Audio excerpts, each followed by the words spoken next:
पूना गाडगीळ आणि sons limited 1832 पासून। नमस्कार, मी श्रुती राहुल TV9 विशेष मध्ये आपलं स्वागत करते। ऑनलाईन गेमिंग बिल 2025 ला मंजुरी मिळाली असून या विधेयकाचं कायद्यात रूपांतर झालंय। ड्रीम 11 ॲपची सेवा बंद झाली आहे। कोणत्याही सामन्यावर आता पैसे लावता येणार नाहीयेत। ड्रीम 11 ॲपच बंद होण्याच्या मार्गावर आहे। पाहूया। लोकसभा आणि राज्यसभेत ऑनलाईन गेमिंग प्रमोशन आणि रेग्युलेशन बिल 2025 पास करण्यात आलंय। या बिलामुळे ऑनलाईन गेमिंग क्षेत्रामध्ये मोठे बदल होणार आहेत। या विधेयकामुळे ऑनलाईन गेमिंग उद्योगात खळबळ माजली आहे। ऑनलाईन मनी गेमिंगवर पूर्णपणे बंदी घालणं आणि ई स्पोर्ट्स तसंच सामाजिक आणि शैक्षणिक गेम्सना प्रोत्साहन देणं हा या बिलामागचा मुख्य उद्देश आहे। ऑनलाईन गेमिंग बिल 2025 ला राष्ट्रपतींनी मंजुरी दिली आहे। कोणत्या गेम्सवर बंदी येण्याची चिन्ह आहेत?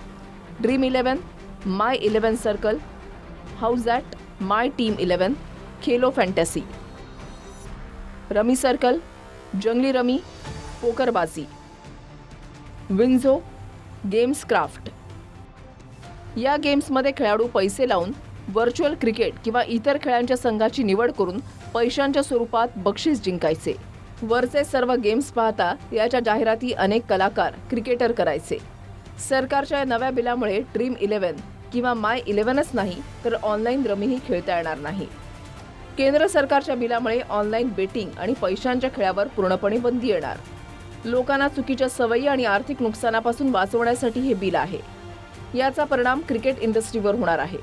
क्रिकेटचे मुख्य स्पॉन्सर ऑनलाईन क्रिकेट गेम आहेत। या बिलामुळे क्रिकेट इंडस्ट्रीचं जवळपास 17,000 कोटींचं नुकसान होण्याची शक्यता आहे। यात जर कोणीही ऑनलाईन मनी गेम सर्व्हिस ऑफर करत असेल तर त्याला 3 वर्षांची शिक्षा आणि 1 कोटींपर्यंत दंड लागू शकतो।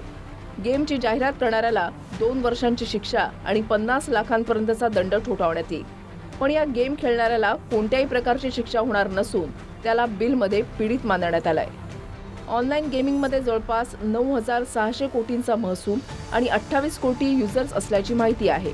ऑनलाईन गेमिंगवरील बिल पास होताच काही वेळात तुमच्या खात्यातून पैसे काढून घ्या असं नोटिफिकेशन ड्रीम 11 कडून जारी करण्यात आलंय। त्यामुळे या क्षेत्रातील दिग्गज कंपनी ड्रीम 11नं आपला व्यवसाय आटोपता घेण्याची तयारी केली आहे। यावरूनच याचा अंदाज लावता येऊ शकतो।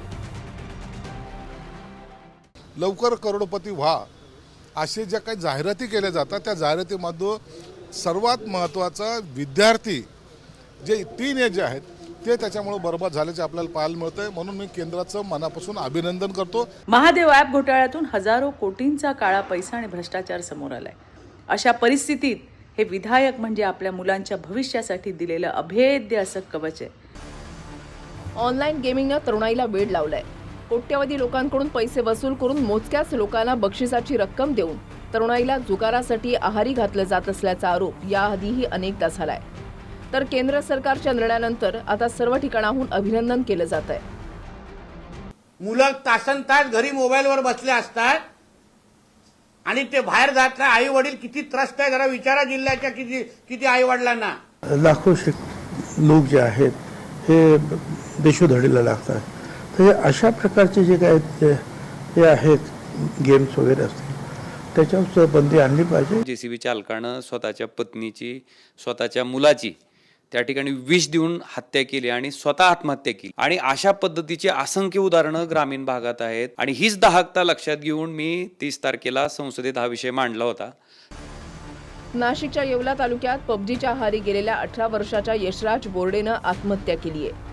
चिठ्ठीमध्ये मानसिक अवस्थेबद्दल आणि निराशेचं कारण देत त्यानं जीवन संपवलंय।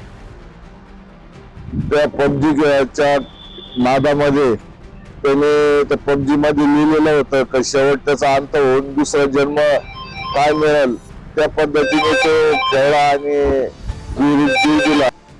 ऑनलाईन गेमिंग ॲप आणि त्यावर टाकल्या जाणाऱ्या पैशांमुळे अनेक घरं उद्ध्वस्त झालेली आपण पाहिली आहेत। मात्र आता यावर सर्व ठिकाणाहून होणारे आरोप आणि बंदची मागणी पाहता सरकारनं घेतलेल्या नव्या निर्णयाचं, नव्या बिलाचं कौतुक होत आहे। प्रमोद जगताप, TV9 मराठी, दिल्ली। पूना गाडगीळ आणि सन्स लिमिटेड 1832 पासून।